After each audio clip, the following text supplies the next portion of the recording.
Mainit-init na balita, tanggal sa pwesto ang 3 empleyado ng Office for Transportation Security ng Department of Transportation. Sila po ang humarang sa isang pasahero sa NAIA Terminal 3 matapos umanong makitaan ng basyo ng bala ang bag.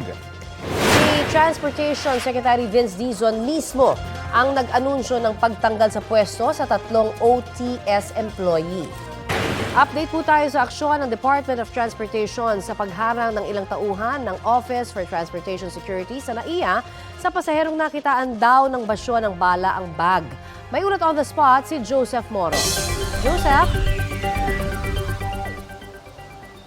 Yes, Connie, sibak na sa pwesto yung 3 personnel ng Office for Transportation Security na sangkot sa umuning insidente ng tanimbala sa NAIA nitong March 6. Ayon kay Transportation Secretary Vince Dizon, hindi nila palalampasin ang pang-aabuso sa kapangyarihan na ipinamalas ng 3 nang sitahin nila ang isang senior citizen na pinagdudahan nilang may basyo ng bala sa bag. Sabi ni Dizon, mali ang mga tauhan ng OTS nang habulin pa nila ang 69-year-old na si Ruth Adele na biyaheng Vietnam dahil tapos na ito sa screening. Dagdag ni bagong talagang OTS Administrator General Arthur Bisnar, sa paunang investigasyon na ginawa ng OTS, lumalabas na may isang bag umano na may bala pero hindi agad natukoy kung kanino ito at ang pinagbalingan ng atensyon ay ang nasabing ginang na hindi raw dapat.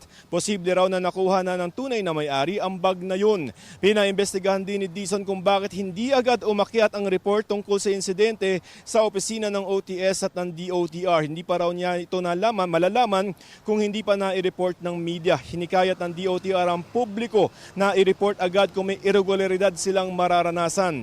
Dahil din sa nakitang asal ng mga OTS personnel, ipinaalala ng DOTR na bawal gumisi ang mga taga-gobyerno sa airport, lalo't nagsisilbi sila sa publiko.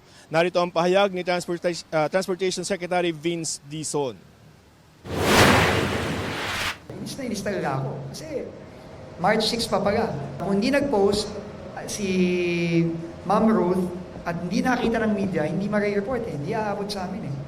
So I think that's one of the things that Sir Ato will look into. Since we have the footage already, I think we need to establish some protocols there.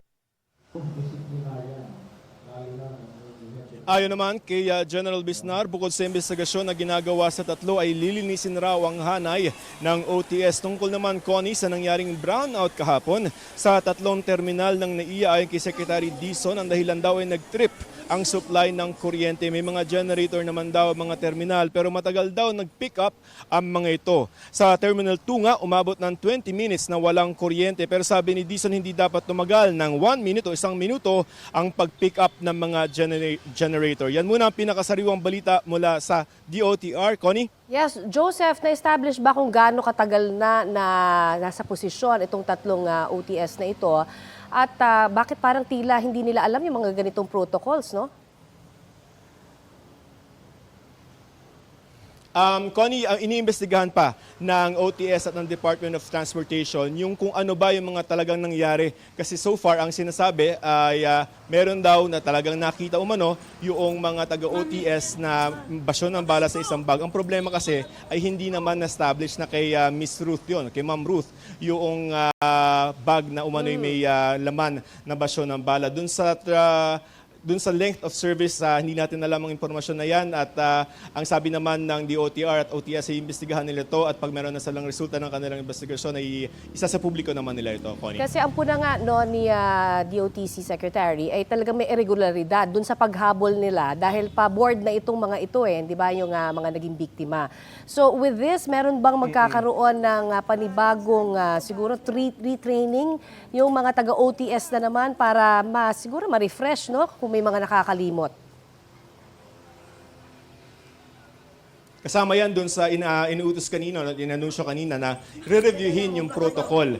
Kasi baka mamaya yung iba ay nagiging ng pasaway o kaya ay nagiging kampante na sa kanilang mga trabaho na pag may mga ganitong infraction ay baliwala na lamang sa kanila.